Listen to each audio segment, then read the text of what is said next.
Lucy was a human cow, a Hucow. Not just any Hucow, though. She was pretty special, one of a kind. A highly intelligent and capable investigative reporter, she had single-handedly discovered why fertile young women were going missing in Middle England, and for her pains she inadvertently became one of them. She was captured, drugged, and converted to be one of Dr. Andrew Felton's creations, a chemically altered woman who was programmed to produce prodigious amounts of milk. She spent several months of blissful ignorance as part of a Texan dairy herd until a tornado broke her free from the ranch, and her native cunning and handy contacts did the rest. Desperately missing the fulfillment she got from being a Hucow, she returned to Dr. Felton with an ultimatum. She would return to his herd, but on her terms. "Considering all that has happened, you're being very trusting," said Dr. Felton. "Do you really think I'd trust you? I have very effective insurance in place." Felton grinned widely. "Sergeant Boyle is very effective, I'll give you that. But how much of an insurance policy do you really think he is?"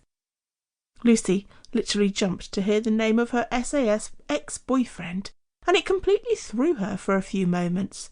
But she quickly regained her composure. "Well, it seems I'm not the only competent investigator around here," she acknowledged. "All the same, though, I'm pretty confident an SAS trooper in his squadron in Hereford is beyond your reach. Besides," she added, "Danny is only part of the insurance." "You have proven a very worthy adversary," Felton smiled, stroking her cheek as she began to feel drowsy. "I agree that you are much better as a partner than an enemy." As the drugs took hold of her, Lucy began to drift away. "We'll talk more when you wake," he said. "By that time you'll have other needs for me to take care of too." Lucy was out for the count for hours, and by the time she woke, her transformation was complete. She awoke with a raging thirst, tits the size of melons. She was expecting that. But there was something else. She lay back and tried to get a handle on things, and then it hit her. She was completely compos mentis, and pretty confident she was in control of herself. That was a definite change from the last time Felton had dosed her with Formula X. All the same, though, that itch needed dealing with. Felton watched his finest piece of work through the CCTV. She really was something else. It was 20 minutes later that Lucy sat in Felton's office with him, drinking cappuccino. That was a special kind of amazing, she smiled. "I agree." The doctor smiled with warm sincerity he hadn't felt for a long time. "We seem to have got the formula just right for you.